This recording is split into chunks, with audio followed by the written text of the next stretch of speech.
Good evening, everyone.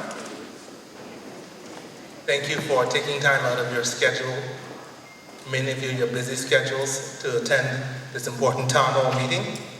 My name is Kimo Tynes, and I will be the moderator for this evening's town hall discussion.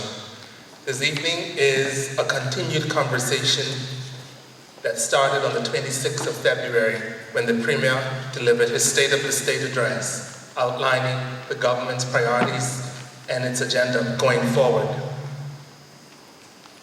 I would like to now invite the Minister responsible for Home Affairs, the Honorable Charles Washington, to bring a word of prayer. Please stand.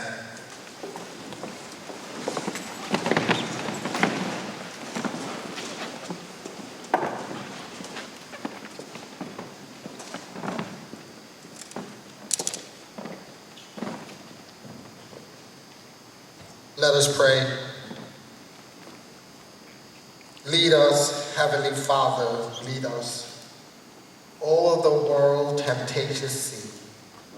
Guide us, keep us, feed us, for we have no help but thee, yet possessing every blessing, if our God, our Father be. Lord, we come before you this evening as we assemble here in this town hall meeting. Father God, we ask that your presence will be with us, that whatever we say and do will be done in decency and order. Father, we thank you for the blessings you have bestowed upon this country. We thank you for covering us, our borders, and we thank you, Lord, for every good gift that you have given us. Be with us tonight. In Jesus' name, amen.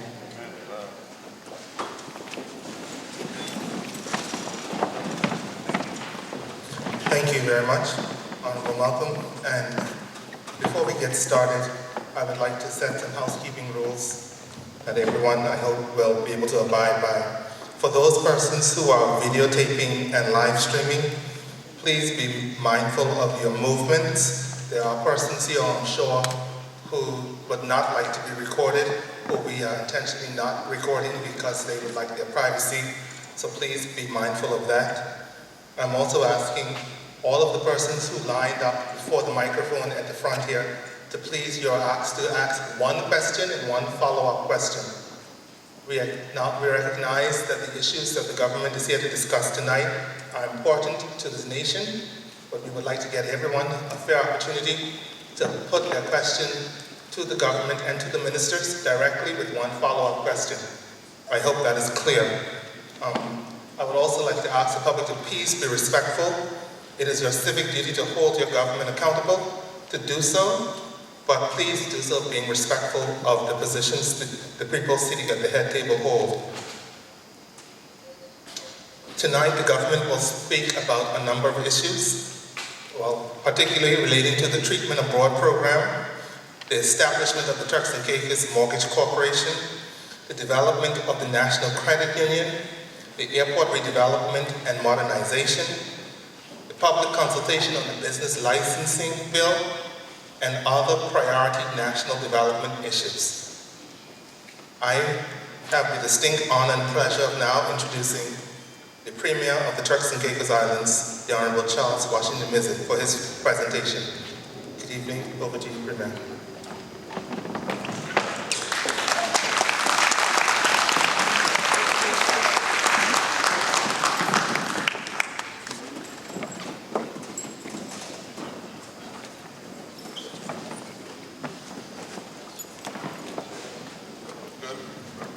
Good evening, everyone.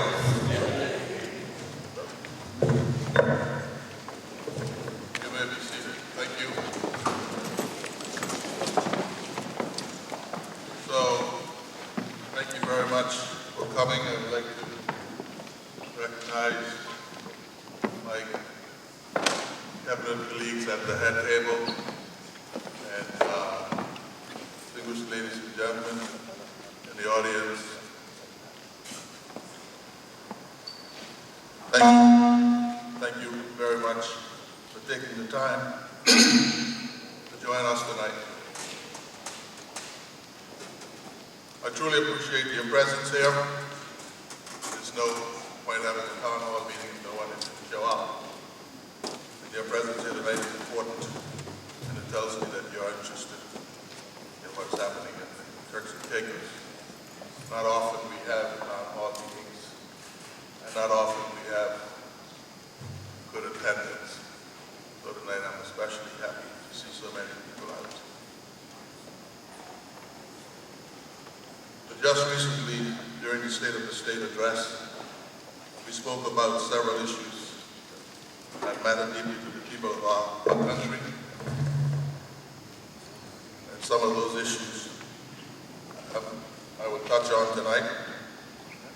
And some of them have created significant interest in both directions, both positive and negative reactions. So I think I have an obligation, or we have an obligation, to clear up any concerns that you have, or any questions that you may like to address, any comment that you would want to make, any contribution that you would like to make as well.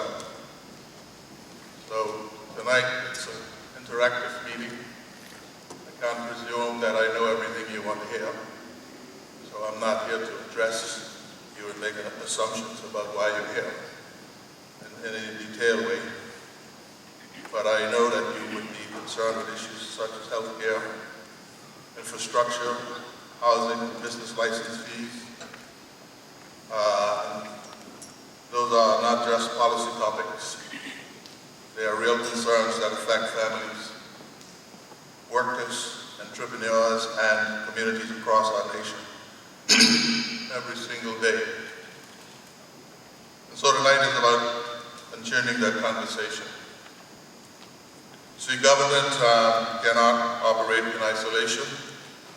We have a responsibility to listen just as much as we speak. And town halls like this allow us to do exactly that. Give us the opportunity to explain the decisions that we are taking or making, the directions we're heading, and most importantly, to hear directly from you about the challenges and ideas you want us to consider. Many of the topics we will discuss tonight are complex. The treatment abroad program, for example, is a vital lifeline for many families who need specialized care not available locally. Housing remains one of the most persistent concerns for our people as we work to ensure that more families have access to safe and affordable homes.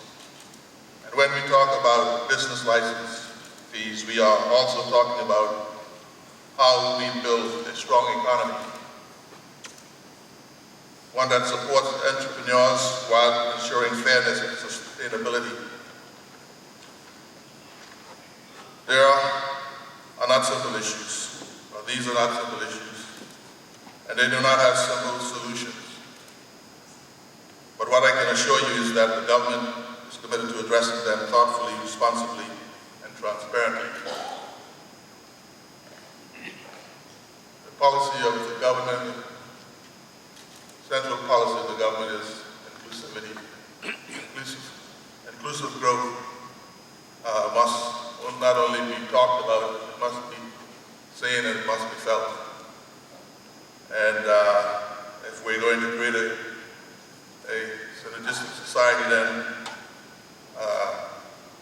everyone has to have a seat at the table, and everyone has to benefit from the development and experience what we are experiencing.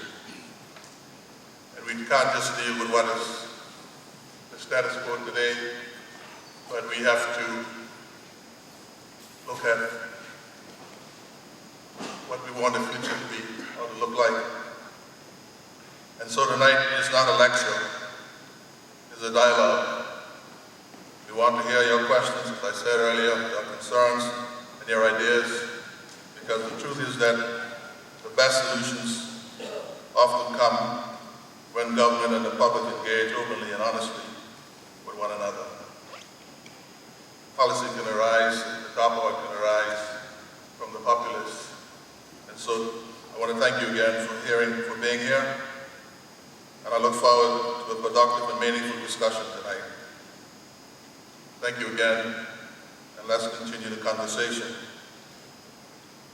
Again, as I said, I don't want to resume in terms of what you want to hear, except that I highlighted the areas that I believe you would be interested in. And again, instead of speaking to you, I would rather engage and react to issues that you may have concerns about. So this may not be as comprehensive as you like it to be, but we do have limited time, so I think it's important that we get started. Thank you very much.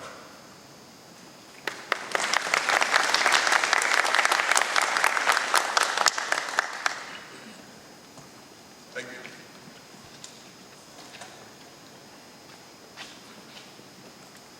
So surely all of you are here. Let's get the ball started. Who has the first question? Please come forward. There's a microphone here. Whoever wants to be first, don't be shy. Sorry? The microphone is here.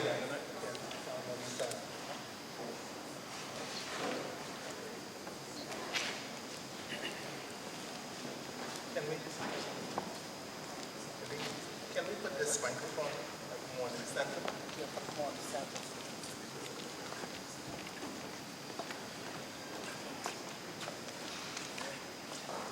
One second.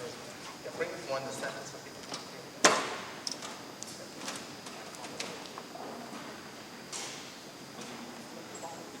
Please, go ahead. Good evening. I'm not sure if I'm the only one here from North Caicos, but I just want to voice my concern with the proposed increase in business license fees. North and Middle Caicos have experienced limited infrastructural and economic growth compared to other islands. So many small businesses already operate at an economic disadvantage. And we feel that I feel, and many persons that I've spoken with, feel that increasing business license fees at these levels, for example, to name a few, 33% increase in one business license, 270% in another one, and 300% in another one. This would definitely have a negative impact on the already disadvantaged businesses, small businesses on the islands of North and Middle Caicos. With Provo experiencing massive overdevelopment, rising issues with housing, traffic congestion, and the like, we would love for government to promote the entrepreneurial and business growth in the islands of North and Middle Caicos. And so, my question tonight then is, has the government considered, given the limited economic growth in North and Middle Caicos, have the government considered some reduction in some of these fees for the islands of North and Middle Caicos, because we are struggling to make ends meet in those islands. And so the question is, have the government considered giving some sort of adjustments, or at least making this a tad process so that we, the small businesses, can adapt to these changes in North and Middle Caicos, but more importantly, reducing these rates. Property management fee from $750 last year increased to $1,000 this year, 33% increase. Small auto dealership, $1,350 last year, increased to $5,000, a $3,650 increase, 270.8% increase. Car wash, $125 last year, $500 this year, $375 increase, a 300% increase. Again, the people of North and Middle Caicos, we are begging the government to give us some consideration, seeing that we are at a huge disadvantage when compared to the other islands. Thank you.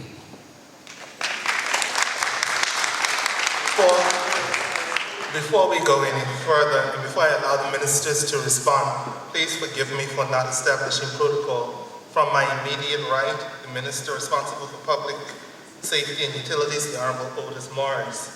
The Minister responsible for Health and Human Services, the Honorable Kyle Knowles. The Minister responsible for Physical Planning and Infrastructure Development, the Honorable Arlington Chuck Musgrove. You heard earlier from the Honorable Premier.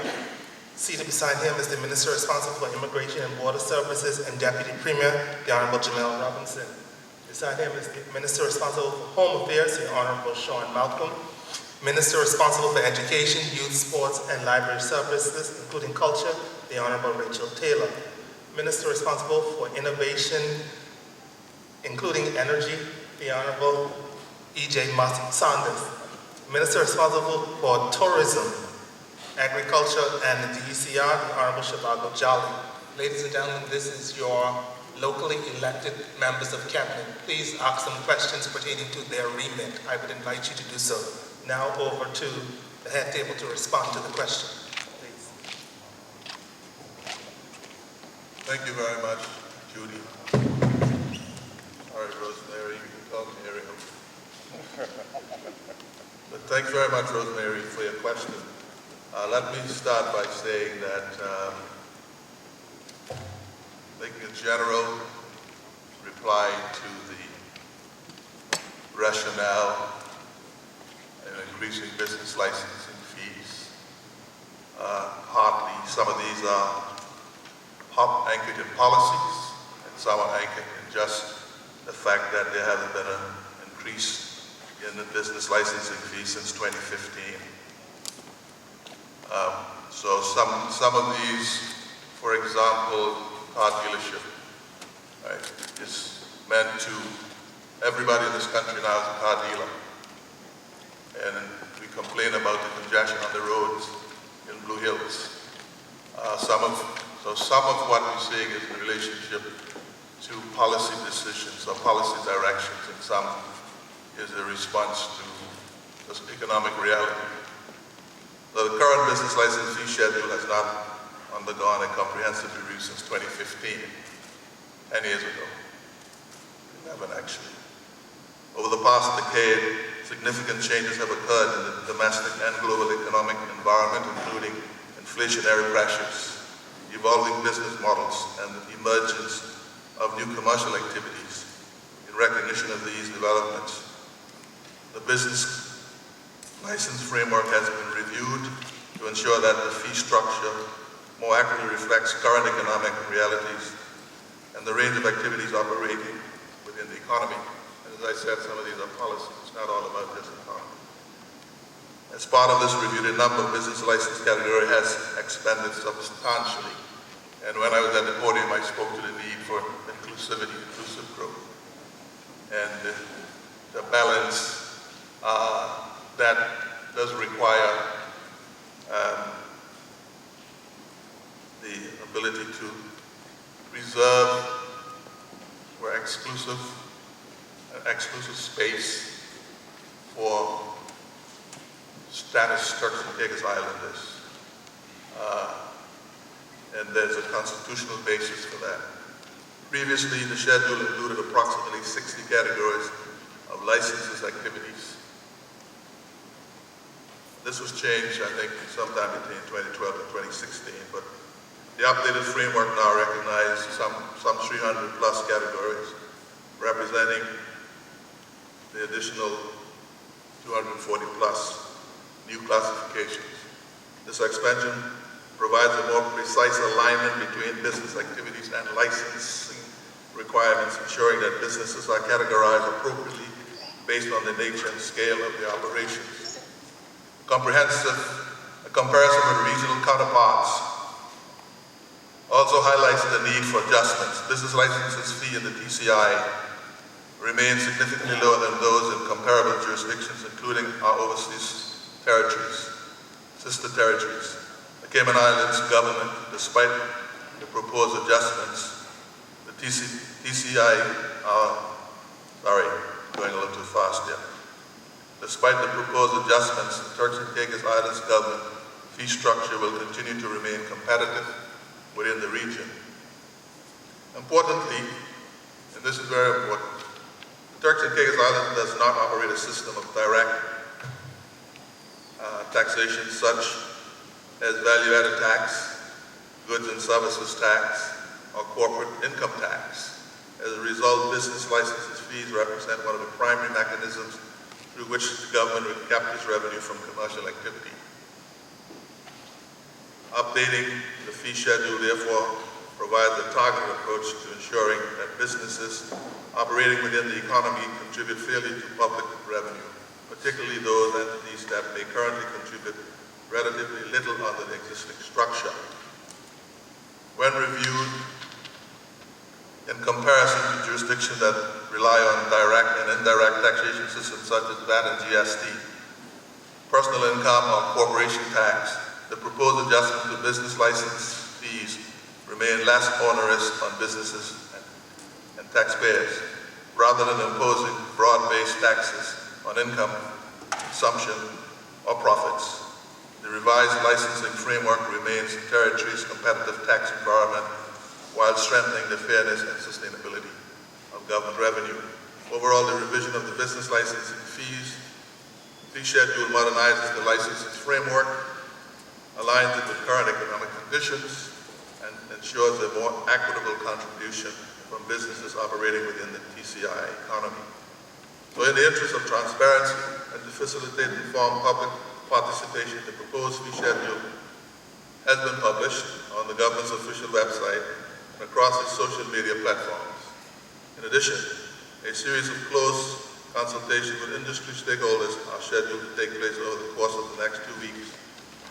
These sessions will provide relevant industry representation with a structured opportunity to review proposals in detail and to raise any concerns and seek clarification directly with the responsible ministry. I close to say to Rosemary that there will be a town hall meeting in North Caicos because I think it's important that there be full participation across the territory. With that said, I go back to where I started. Some of this is based on economics, some is based on leveling the playing field, and some is based on economic, social, and environmental sustainability. TCI has come where it is in 50 years, where it's taken countries to come in 200 years, and the rate at which things are going, there needs to be a better control if growth is going to be sustainable. And so that is the responsibility of the government. I hear what you said, and obviously there are other things that are happening as well. The government has been extremely generous in terms of its concessions to across this island, including North Caicos. We are trying to focus as much as we can on the productive sector, agriculture, fisheries. So we have given out literally millions of dollars in grants to small and medium-sized enterprises across the islands, to fisher folks, particularly in South Caicos and some in Providenciales, and also agricultural grants and other support in North Caicos. So we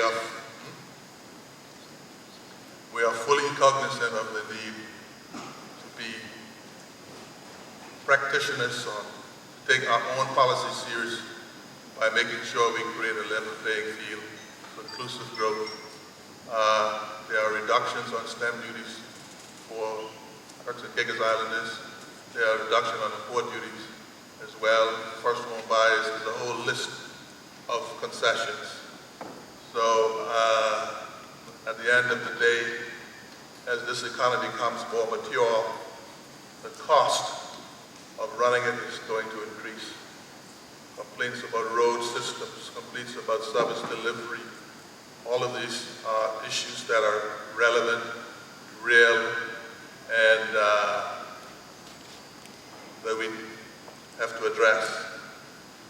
And it has to be paid for.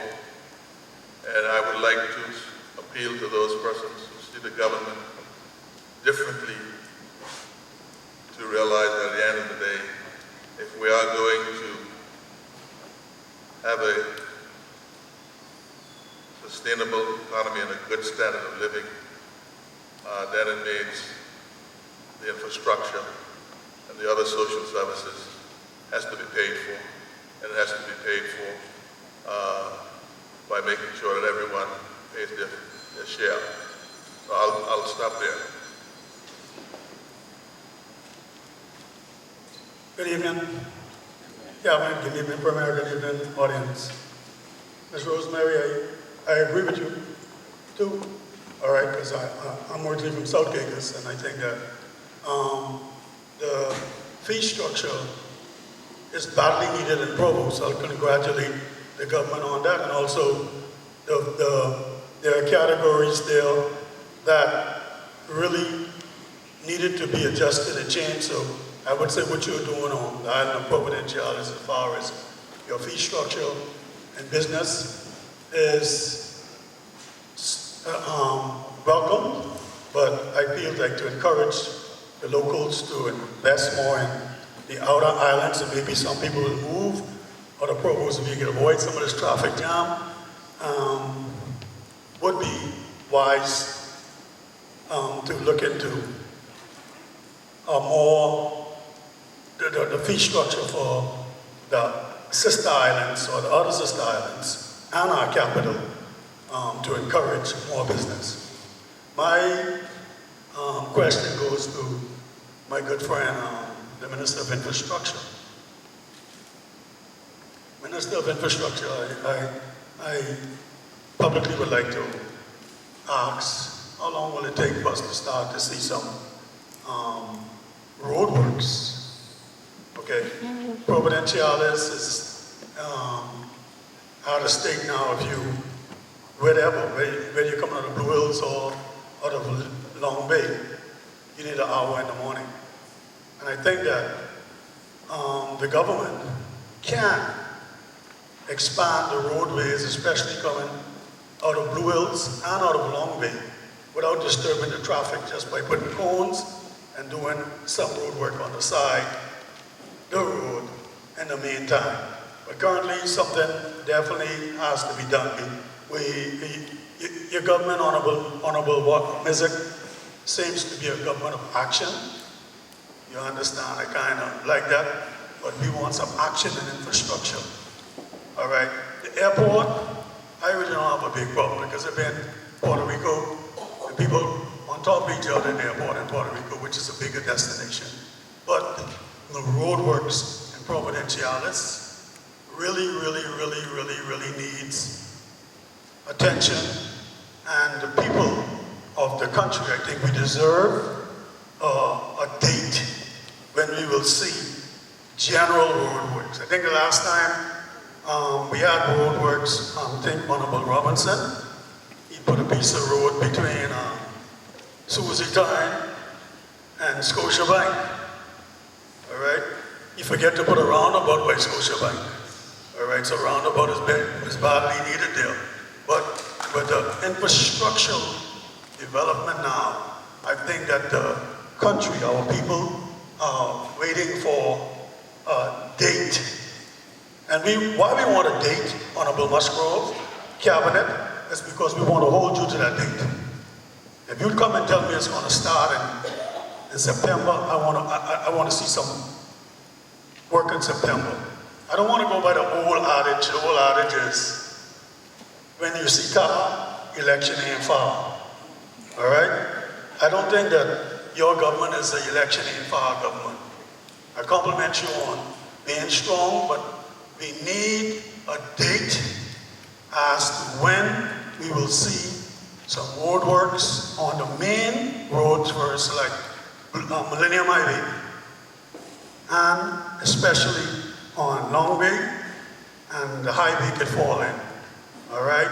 I live 2 Tower Drive. I think we're one of the oldest government community or low-cost home development there. All right? The last time we got some road work under there was under Honorable Galvin Williams.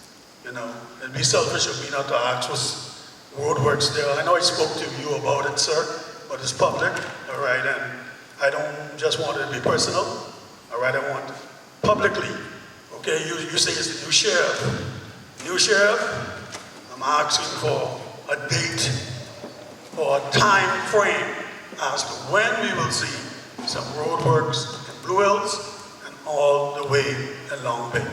Thank you.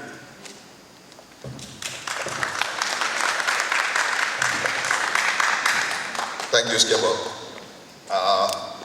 If everybody will notice the tenders that came out in the last couple of weeks, where there's a slew of roads for Providenciales, Leeward and Long Bay, Leeward Highway, the Lower Bight, even in Blue Hills.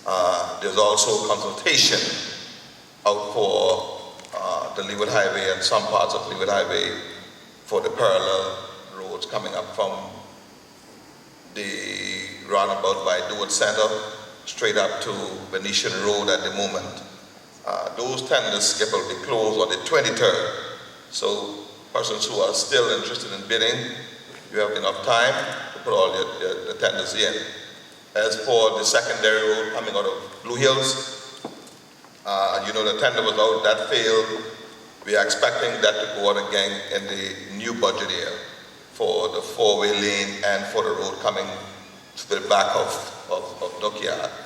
So we are doing a lot of work and doing new roads and refurbishing what we have.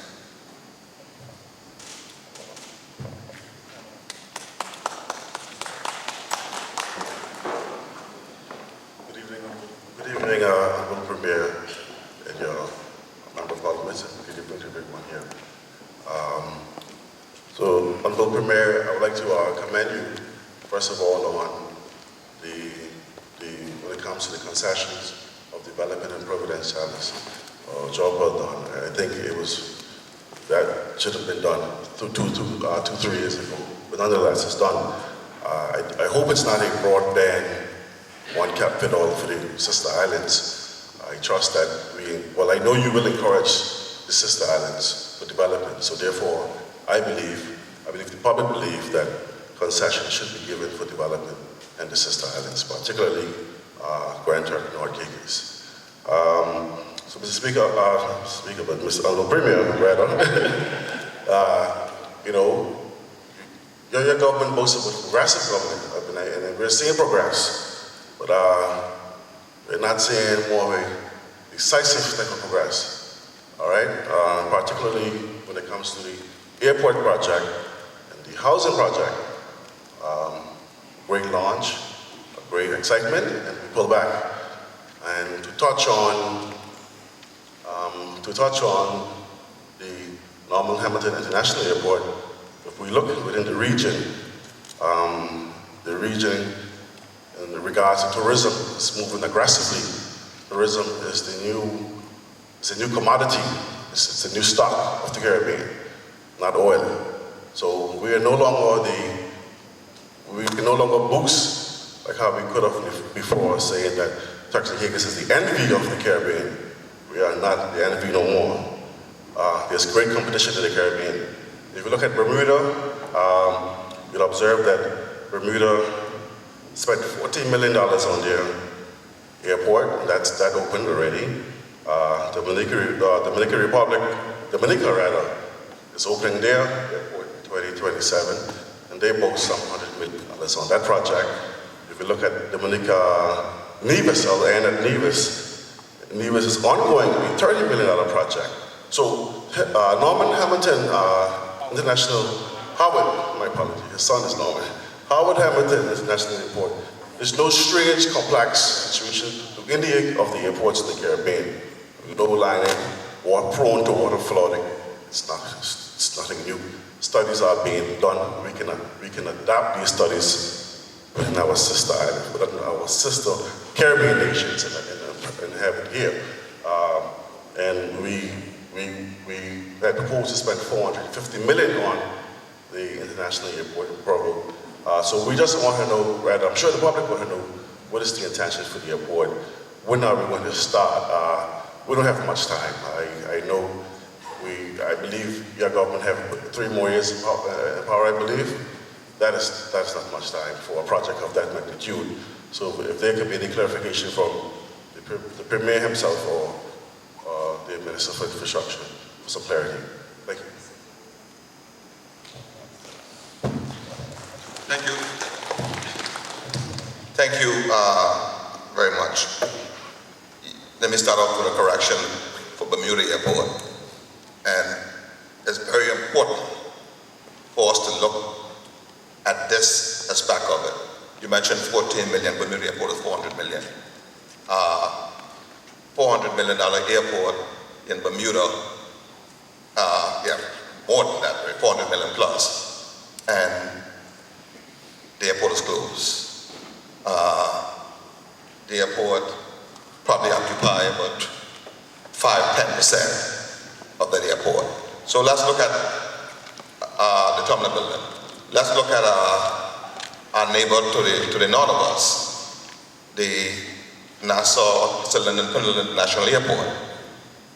It was built to the tune of $500 and something million. Right? At 6 o'clock, the airport shut down. I think 1 or 2 flights come in after that, but it runs 24 hours. We sent out a tender to build an airport, a 280 something square foot airport, right? But when we look at it and see at this present time, right? When we thought about it the first time, the doggone great idea, what is a big airport to accommodate now 800 and some passengers, the 800 and some thousand passengers, right? Or 200 and some thousand square foot airport. So when you look at the logic behind it and the money behind it, at this point in time, it doesn't make sense. So here's what I'm going to tell you. Here's what I'm going to do for you and the public. We decided not to go with that $500 million airport. We have decided, and if you go and look at past tender, I think it closed 2 weeks ago. I'm correct, Director Gardner?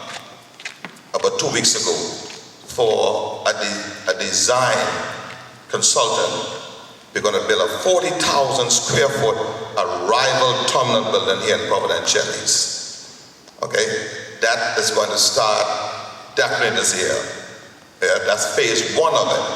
But in the meantime, we are still looking, because I may not be here, but in the meantime, we are still progressing on a larger international terminal building. So we're putting a 30 to 40,000 square foot arrival hall at the Howard Hamilton International Airport. And in the meantime, we can put $25 to $30 million in the existing arrival and departure to make that departure only. So you can have departure lounge and arrival lounge, one area now for departure only. And of course, some aesthetics around the building and stuff inside as well. In that, we are going to extend the apron to the west, so be able to accommodate more planes and the larger ones. Also, we're doing a parallel taxiway.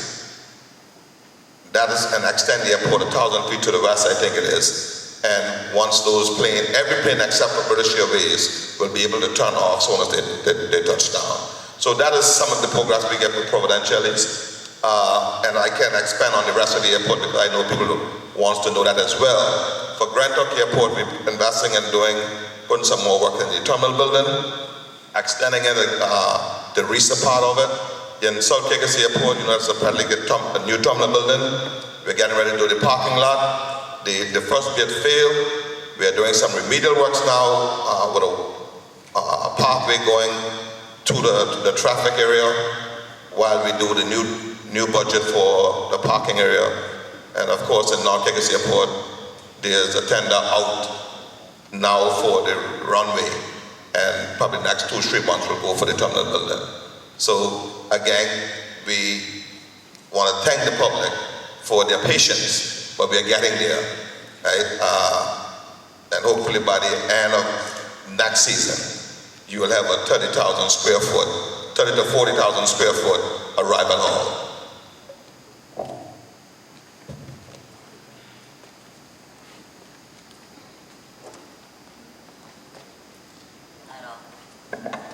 Hi, everybody. Karen Kittig. I have a question on NHIB.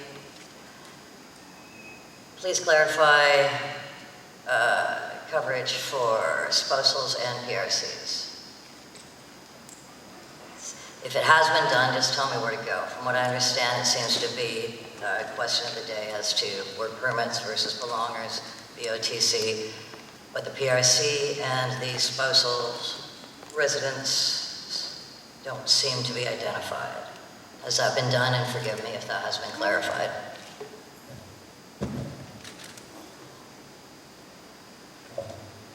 Good evening, everyone. Just for clarity, are you making reference to the treatment abroad program, or are you talking about the eligibility for NHI? No, yes, I'm sorry. The treatment abroad program, from what I gathered that I have seen, seems to have well, just clarify who is in and who's out, please. So thank you again for that question. And just to go back to the state of the state, where the Premier had alluded to the policy changes that we would have had with the treatment abroad program, or what we would name the Overseas Medical Treatment Program. The policy changes would reflect that persons who are BOTC holders and Turks and Caicos Island status holders would be the persons eligible for the Overseas Treatment Abroad program.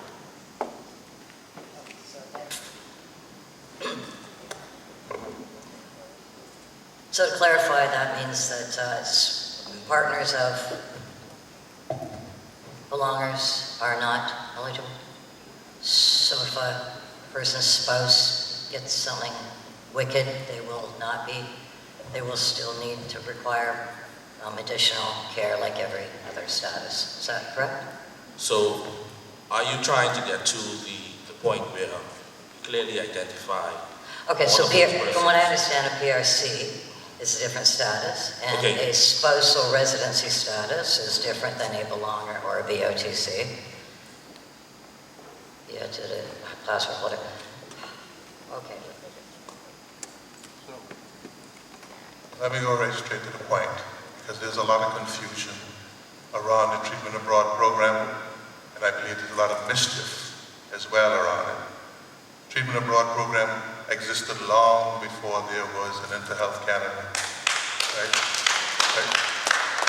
Okay, and it existed to make sure that Turks and Caicos Islanders had the ability to go abroad if the case warranted.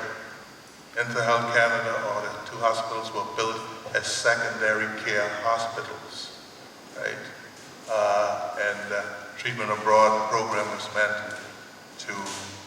has always been meant to cover tertiary health care abroad, right? Government nobody in this room, that side of the table, on this side of the table, contributes to treatment abroad. It's the government write the entire check for treatment abroad. So if there's any confusion as whether your contribution to MIP is paying for treatment abroad, I want to make that crystal clear, it is not. That clarifies probably a lot of questions. It is not. So your contribution to the NHIP program is meant to cover the cost in the country, right? So the government decides it has a treatment abroad program to cover its citizens, and it includes BOTC. Everybody else except public servants from abroad are excluded. The government is currently putting in place major medical insurance for those public servants because the treatment abroad program, quite frankly, is costing this country too much. We have a budget that is less than $600 million, and this year, treatment abroad program is costing $61 million, more than 10%, more than 11% of the entire country's budget. That is totally not sustainable. We're looking at ways how we can hold that cost down. We have some challenges with healthcare,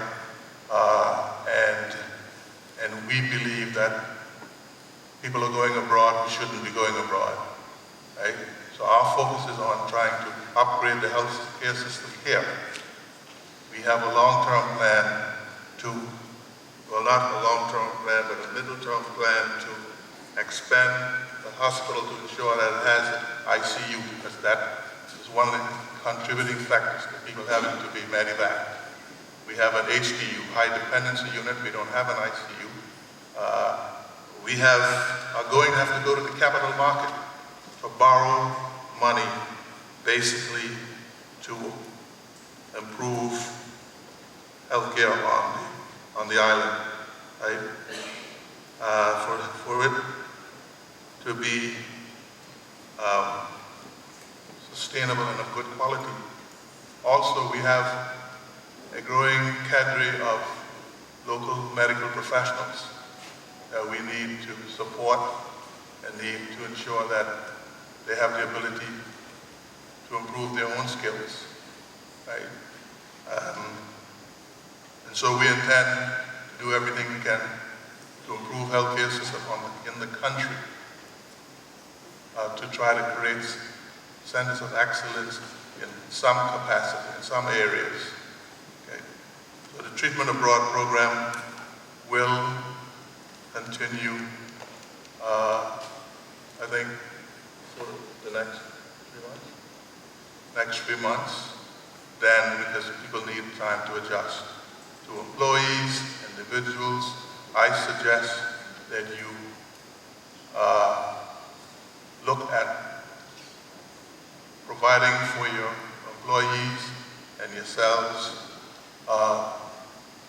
major medical insurance in order to be medevaced out.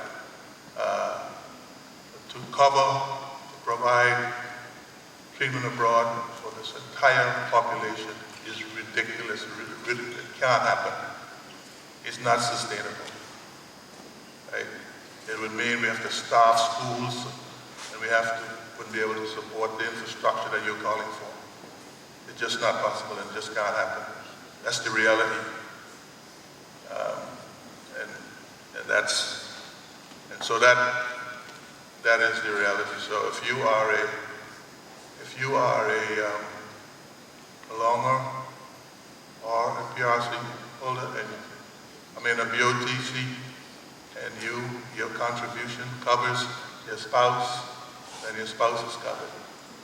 But if you have a PRC or you're a work permit holder, that's your responsibility to secure major medical. All of the care you need locally is available to you for $10. Right? But if you need to go abroad, that is your responsibility. If you're living anywhere else in the world, you will have to do the same thing. You would have to, well, certainly if you're living anywhere else in the Caribbean, or for that matter, even in the United States. You may not have to go abroad, but you have to have a major medical if you want care. Thanks so much for your time.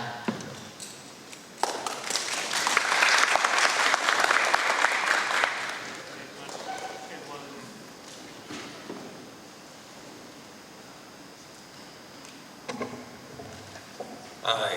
Hello, distinguished members.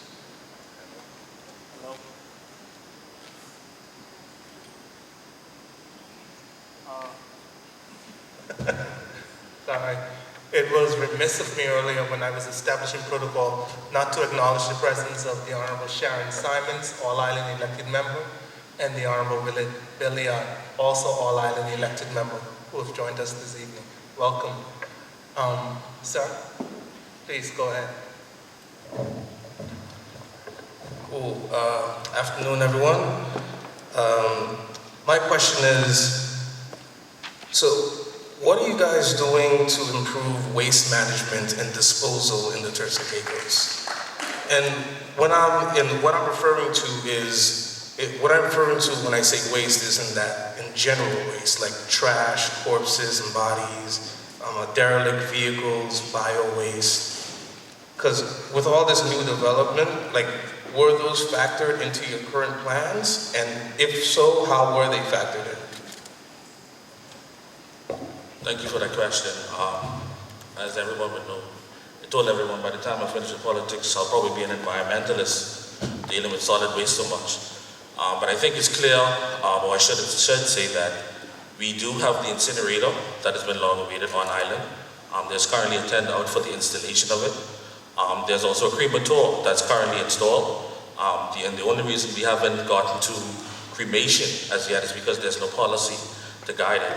As it pertains to solid waste management nationally, the long-awaited CDB consultation should be finished by the end of this month, which will speak to the manner in which solid waste is handled or managed countrywide. As it pertains to recycling, because I know recycling plays a major part in all of this, there's currently works along with Carnival and the GTISA, a body in Grand Turk, to have a pilot program ran in Grand Turk that will at some point matriculate into the way the recycling program will be handled here in Providenciales. It's fair to say that all of the necessary professional skill sets are currently in country and are currently working to see how we can have a more robust system. But as it stands for solid waste management, we've done a number of things over the years. We've mitigated the smoke in the various constituencies. We've made significant investment in the redevelopment. We currently have a contractor that has been in place for the last 2 years. Nothing is perfect, but I can say for this government, everything that we've said that we're going to do from a solid waste management standpoint has been done, and there's more to happen within the next few months. All right, thank you, but I do have a follow-up. So I like that you guys are putting certain things in place, but the things that you're putting in place right now, do you think that they'll be able to meet demand 10, 20 years down the line, though? Well, that goes back to the whole purpose of the consultation. The consultation is going to deal, but the consultation in actually speaks to the management of solid waste in its very expansive form. So you're talking about how crude or how oils are going to be managed, how we deal with the derelict vehicles, how we deal with plastics, how we deal with the one of the major nuisances we have in this country is pallets, because everything is shipped. And if persons are currently aware, some of the issues we have with cold kill derives from the same pallets that we ship stuff on. And that's a conversation that I can have all night. But to your question, we are aware that the works that we are currently doing will supersede, or the expectation is that coming out of the consultation, everything will have a 20, 30, or 40-year lifespan. So while we're addressing the immediate needs, we are thinking about how we're going to deal with solid waste management, not just in Providenciales, but in all of the islands as well. All right, I'll hold you to that.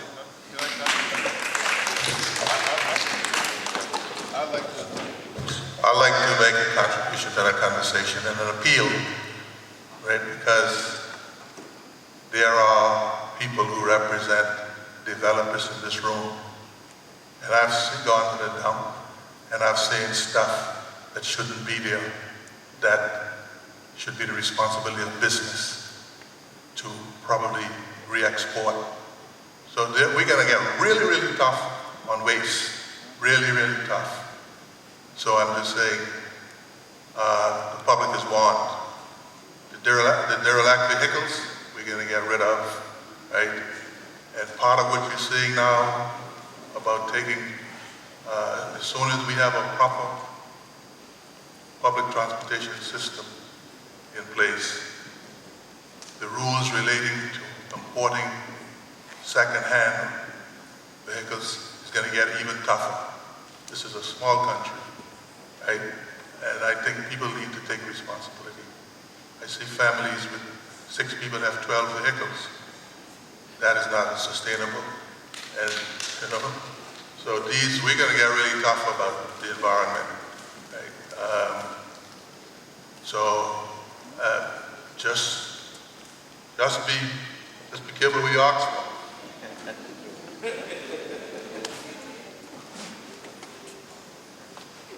Good evening, everyone. So, I want to touch on the issue of the low-cost housing project.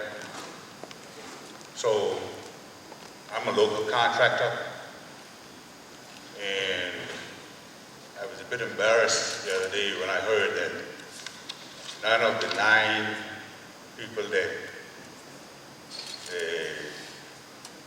quoted the low-cost development qualified for the work. So what I want to suggest to the government is, if that is the case, that nobody qualified, is in defense of the contractors, who I know most of them can build just about anything that they are contracted to build. I'd like to suggest to the government that maybe it's the criteria that is the problem. I wasn't one of those 9 contractors, but I reviewed some of the paperwork with the criteria, and you almost need to be a lawyer and an accountant to be able to decipher some of the jargon in those documents. So, and that contributed to my reasons for not applying. So I'd like to suggest to the government that you take into revision the criteria, because, I mean, it makes one wonder who creates these documents. Why does the government need to know how many yards of concrete go on into, you know, I don't want to belabor the point, but you get my point. So, I guess my question is, since nobody qualified for this work, is the government considering revisiting the criteria for qualifying for government contracts? Thank you.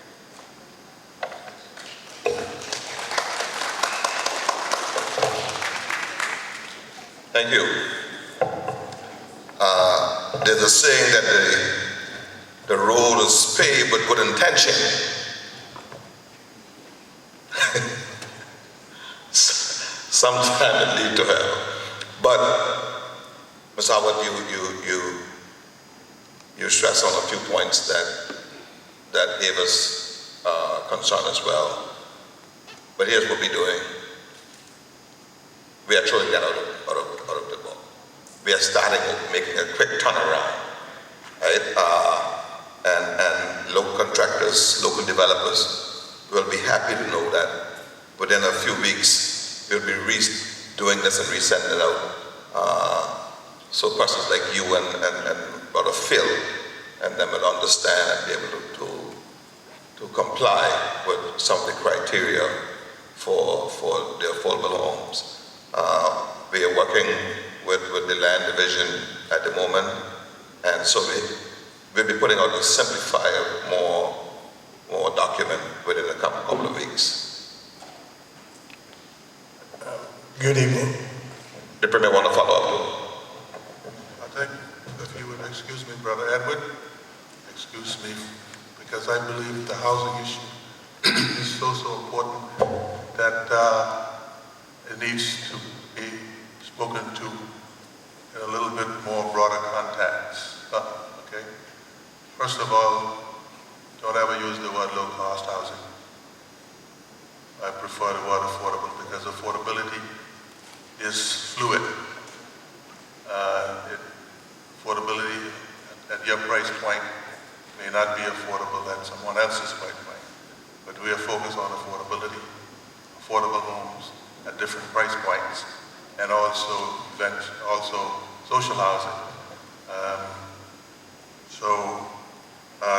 Minister Musgrove is very reserved and modest about this, but I like to go a little bit further out on the limb and say that within the course of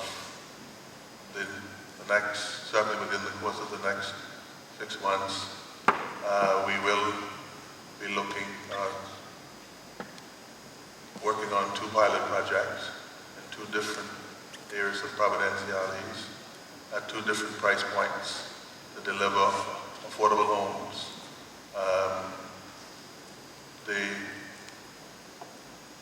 Mr. Hanfield, yes, the initial effort did not work, and maybe it was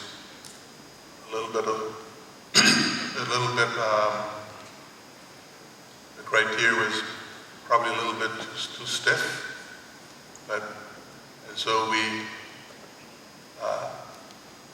it's important to learn lessons, and so the lesson that we've learned is that we need to take a different approach, and that approach is being taken. The details of which you will hear about very soon. But the bottom line is we are committed to affordable housing, and the plan is going to be made simple so that a contractor are given strict criteria. What the plan is, if you're a contractor, you will be given a house to build with all of the information. You're not asking for an RFP. We have a BOQ with all of the information that you need. All you need to do is to prove that you can build a house. Go and build it. What we're looking at is putting in service lots. The last project called for the contractor to put all that stuff in, and a small contractor, if you're going to benefit, may not have the ability to do that. So the government is looking at developing service lots with all of the specs. So if you're asked to build 10 houses or 20 houses, 25, all you need to do is to show up and build according to the specs. We're not asking you to put infrastructure in place. That infrastructure in place, if the government intends to do that. When I spoke at the State of the State, I made a commitment, and actually at the time the math was a little bit off.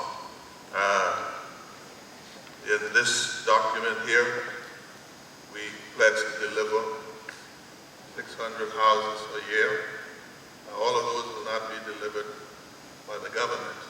In fact, there is quite a robust construction activity going on at the moment where homes and dwellings are being delivered. But we will certainly be making an attempt to build as many as those as possible. And based on the math, the government has to build them. It would require, over the next 5 years, government making an investment of just in infrastructure in these, to deliver these, of somewhere around $107 million a year, for the next 5 years, based on